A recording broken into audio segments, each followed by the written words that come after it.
Tonight on CFTK-TV News, we showcase the next edition of our MLA Spotlight segment series. The Coquihalla Highway was reopened after being closed due to wildfires, and Surrey Police are investigating a shooting possibly related to extortion.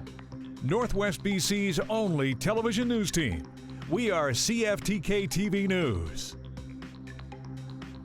Good evening, I'm Cael Maslin, and here's what's making the news in the Northwest and beyond for today. Tonight we continue our MLA Spotlight segment where we bring you closer to the people shaping policy and representing our communities. We sat down with Skeena MLA Claire Rattay, making her the second MLA to join our series. Here is CFTK-TV's Helen Asante with more information. Rattay represents one of the most diverse and resource-rich regions in northern BC. In our conversation, she spoke with us about what inspired her to enter politics, the challenges she sees in our region, and her hopes for the future of the Northwest. I moved up to Kitimat in 2011. And I moved there after I had struggled with some addiction problems and I was homeless down in Vancouver. I decided to go to treatment and I wanted a fresh start, moved up to Kitimat and kind of was in the process of opening up my business.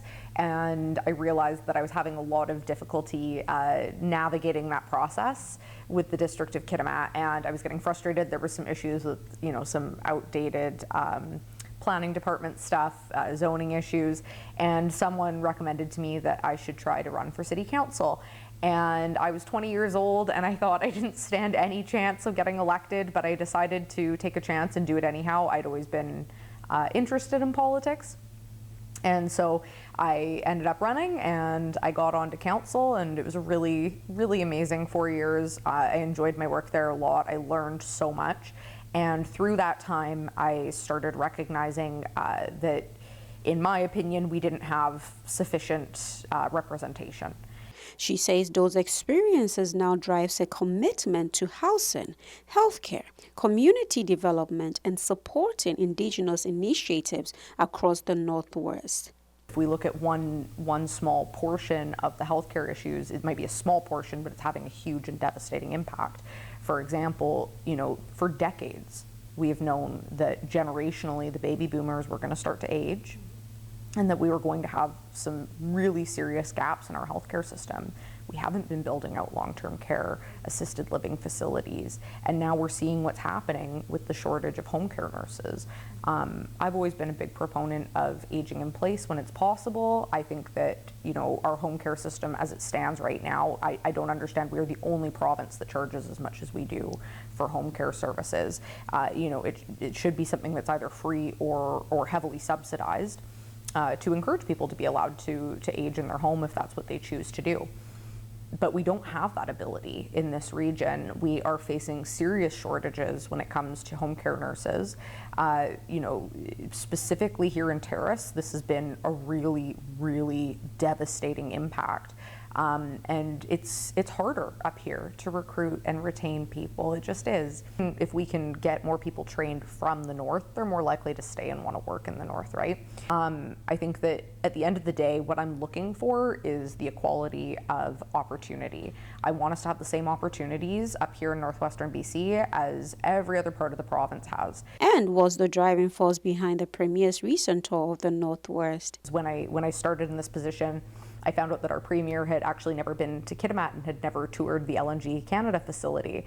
And I was just so frustrated because I'm thinking, this is huge. It's monumental for not just our region, but for this entire country. As the Premier, you should go and see the scale of this project and what it means for our community. I'm always advocating for more members of government, as well as many of my colleagues, on the opposition side, to come and see our region and see what we have to offer here. Rattay's path is not only an example of overcoming adversity, but also a reminder of the role that life experiences can play in shaping leadership. Helen Asante, CFTK-TV News, Terrace. The District of Kitimat has announced that the demolition of the old Nechako Center has finally been completed. The demolition is only one component of the Nechako Center concept plan that was created with input from local community members a couple of years ago. The entire concept plan is available on the district's website and is intended to be used as a guide to make an actual development plan with more exact ideas on what to do with the space. This coming Saturday, we'll see the environmental group known as Kitimat Understanding the Environment act as the host of the annual Kitimat River Cleanup event. It's an event where people can just show up and offer their volunteer services, but teams of up to 10 people could register beforehand to take part. The event will begin at 10 a.m. at the River Lodge Recreation Center, and the main goal of the event is to pick up as much garbage as possible from the shoreline before it gets swept up by the river. Every team also needs at least one adult on it, along with an emergency contact. A key route to and from the Lower Mainland was recently reopened as the Coquihalla Highway was closed for a few days after a wind-fueled wildfire jumped the highway's 4 lanes on Wednesday. Just before noon on Friday, cars were lining up to wait for the opening of the Coquihalla. Once the barricades were moved, they were off. Irfan Sanawala says he tried to head to Merritt on Thursday. So I took the highway one and there was all of a sudden it stopped. With the Coquihalla closed, he turned back, hoping for a better outcome today. I'm so happy it is open now. He says he's seizing the opportunity. I have a small window. I don't know what will happen. I'm just going to go rush there and take a Coquihalla. You okay, girls? Dennis Ryan is traveling from Westwald with his horses. He says because of the closures, he was stuck in traffic for hours. It's frustrating, but everybody's in the same boat. But says safety always comes first. They want to close the highway for safety. That's what they should do. I mean, it keeps the people safe. But despite being open, conditions are challenging. Here's what one driver saw.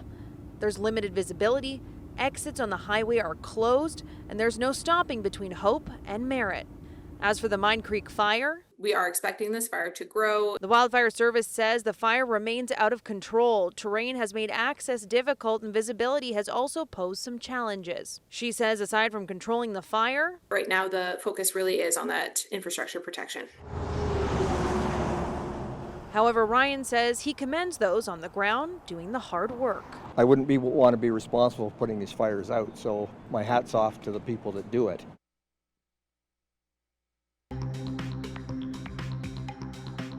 Coming up next, a woman who survived a serious attack has gotten a lot of attention on a petition she started. Welcome back. Once again, police in Surrey are investigating what's believed to be an extortion-related shooting. Shots were fired in an upscale residential neighborhood in South Surrey, and as CTV's Martin McMahon reports, a suspected arson in Port Moody from last week is being investigated for possible links to the string of extortion-related attacks. It's the latest suspected case of extortion-related violence in Surrey. This time in a quiet residential neighborhood in South Surrey just before 4 in the morning. We received calls for sound of gunshots in the 14300 block of 28th Avenue. Members arrived on scene and did locate numerous casings on the roadway on 28th Avenue. No buildings or people were injured or struck in the incident. By Friday afternoon, there was little indication of any shooting in this quiet neighborhood, apart from patrolling Surrey police cruisers. And while not providing specifics, police believe this is an extortion-related shooting and say they understand the ongoing public concern. Believe it or not, we're also frustrated, but these things do take time. We're working with our public safety partners. There is a joint forces operation out of E Division that we're in regular contact with, as well as the National Task Force and surrounding jurisdictions, and everybody's working to identify the people responsible. Word of this shooting comes as Port Moody police share details on this fire early Wednesday morning, which ripped through a barber shop and a mortgage business. Police in that case saying they are not ruling out an extortion link with the suspected arson. A number of news outlets, including CTV News, were sent this video, which appears to show the fire from inside Manny's barbershop before the person shooting the video runs. Police believe there are people in the community with information about these cases and ask anyone who can help with the investigation to come forward.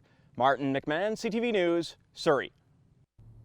The woman who survived a hammer attack in a Kelowna parking lot back in early July that killed the mother of 2 Bailey McCourt has become a fierce advocate for change to Canada's domestic violence laws.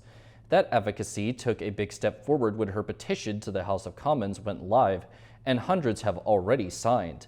CTV's Shannon Patterson has the story. It's been 2 months since Carrie Wiebe was attacked in a Kelowna parking lot alongside her friend and colleague Bailey McCourt. Well, the bruises are gone, so that's nice, but there's some brain stuff left over.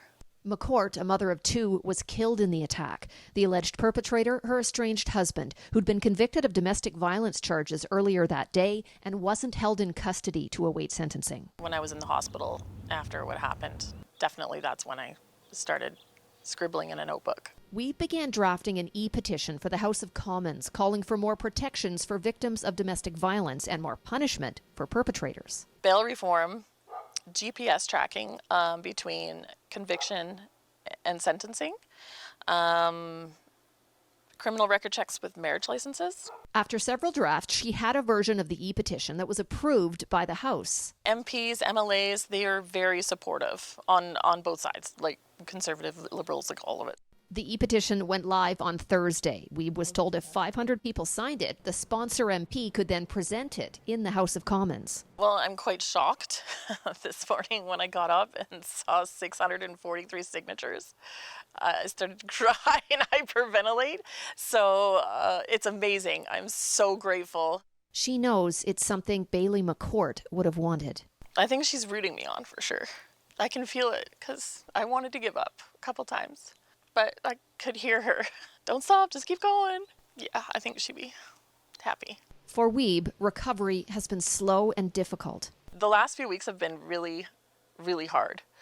The emotional stuff is like way harder to deal with than the physical. She's urging Canadians who want to see changes to domestic violence law to go to the House of Commons e-petitions page. Please sign the petition. It's the only thing keeping me going right now.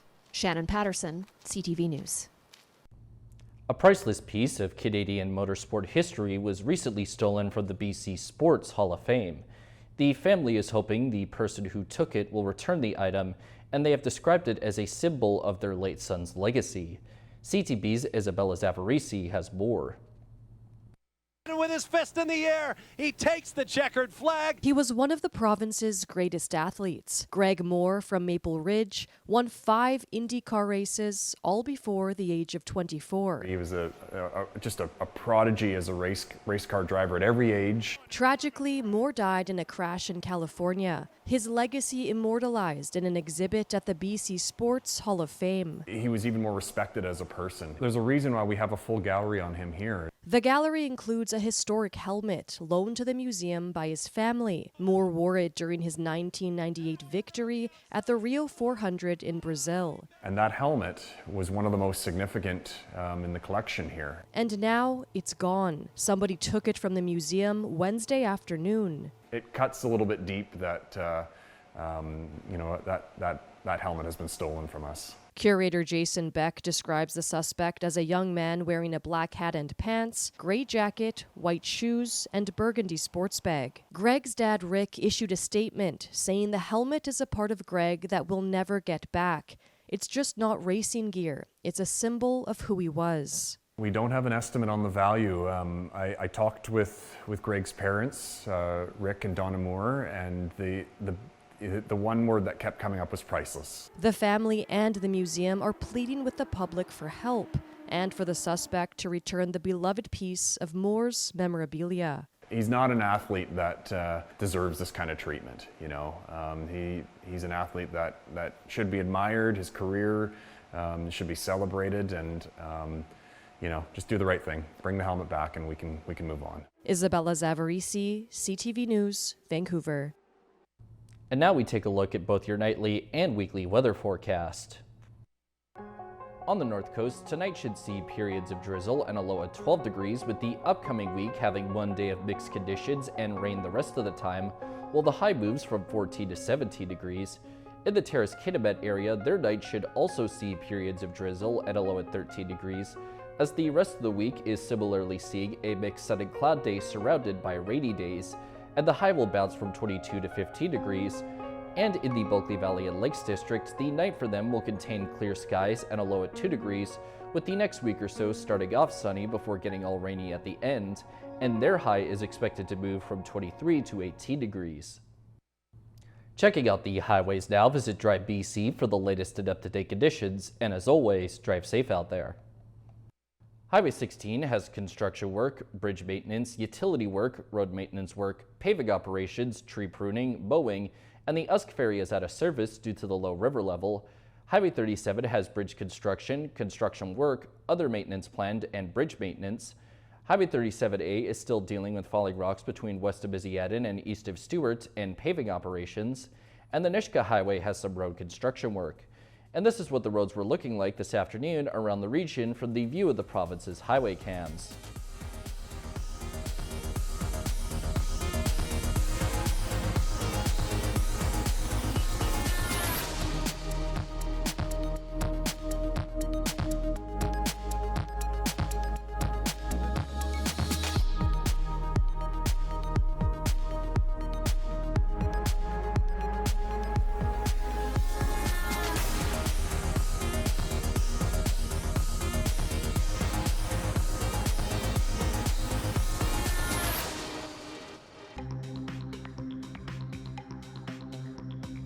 Still to come, Ottawa has put a pause on electric vehicle targets. Welcome back. Ottawa is hitting the brakes on electrical vehicle targets. The pause is being applauded by the auto industry after it demanded the move for months. CTV's Ben Nesbitt has more information. Mark Carney is pushing pause on his predecessor's policy, saying it's time to give automakers a break. They've got enough on their plate right now. Former Prime Minister Justin Trudeau announced the zero-emission vehicle mandate, requiring 20% of new cars sold in 2026 to be zero-emission. The target was to reach 100% by 2035. But Carney says manufacturers are already under strain, pointing to supply chain problems and U.S. tariffs. We're using this as an opportunity as part of a broader strategy on climate competitiveness to look at all our measures. It's a great day. It's good news. Local industry leaders are welcoming the federal decision. We've been pretty vocal about a number of the issues and what it's going to do on the affordability of all vehicles based on the penalties that are charged as part of this. The new Car Dealers Association, along with the BC Conservatives, are now calling on the NDP government to do the same with the province's zero-emission sales targets.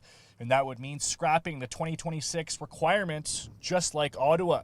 Minister of Energy and Climate Solutions Adrian Dick says they'll review the policy, but highlights that BC's sale numbers remain amongst the best in the country. I think there should be a Canadian standard, that the provinces that want to have policies that promote electrification, EVs, and all the economic benefits of that for individuals and for people are the same. The feds will now conduct a 60-day review before deciding what to do next, while Dick says they'll announce BC's plan sometime soon.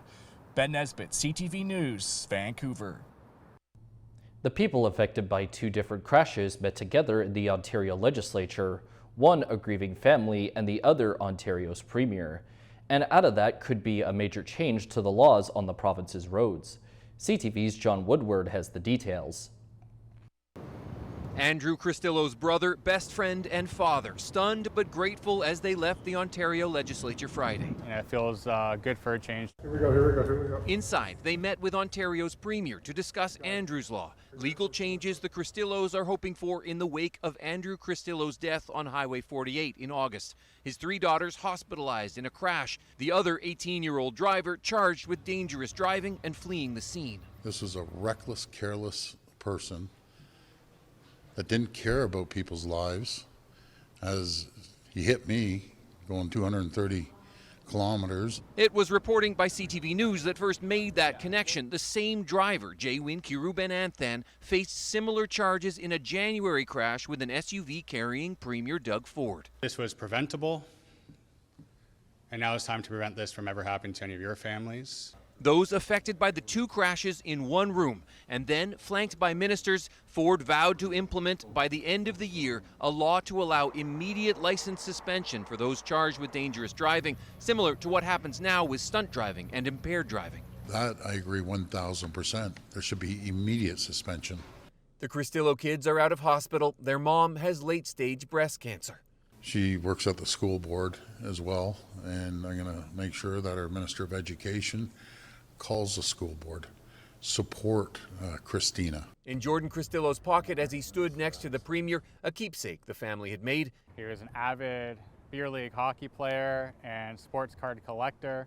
Andrew's life's accomplishments listed like a hockey card. Marrying his wife Christina, their 3 daughters, Leah, Chloe, and Ella, as well as their pets, Bailey and Oreo. He's our most loved player. If Andrew's law goes through, he can add another accomplishment to that list. And now we turn our attention to how the stock markets are looking as of today compared to the end of last week.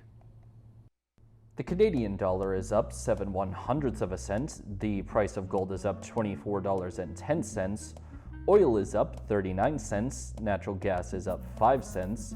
Aluminum is up $10. In Toronto, the TSX is down 22.90 points. The Venture Index is up 6.68. And in New York, the Dow Jones is up 114.09, and NASDAQ is up 98.31. Still ahead, a hockey player laced up at an age most people wouldn't dare dream of skating at. Welcome back. A man running for city council breakdanced and moonwalked on the campaign trail as a running club gets dads rolling, and a hockey player proves that you're never too old to hit the ice. With Take a Look at This, here's CNN's Jeremy Roth. Watch a smooth-moved citizen's bizarre breakdancing performance make an ordinary town hall meeting anything but. Why did our taxes go up so much? It happened at a township committee meeting in Cranford, New Jersey. As resident Will Tilley addressed the council, he broke out some bussin' breakdancing moves while making his case against local property tax hikes. Onlookers were understandably perplexed, and some struggled to keep a straight face while Tilley danced willy-nilly before moonwalking back to his seat. Tilley is running as an independent candidate for the council, and locals say he has a track record of unconventional town hall appearances, and from the looks of this latest one, it's not a habit he plans on breaking anytime soon. Not so much dudes with moves, but instead, dudes on the move is the theme of a literal movement started in Los Angeles. Called Rolling with Dads, KABC reports this nonprofit stroller club aims to get dads in shape and help them navigate fatherhood by providing a safe space to bond, grow, and exchange parenting tips.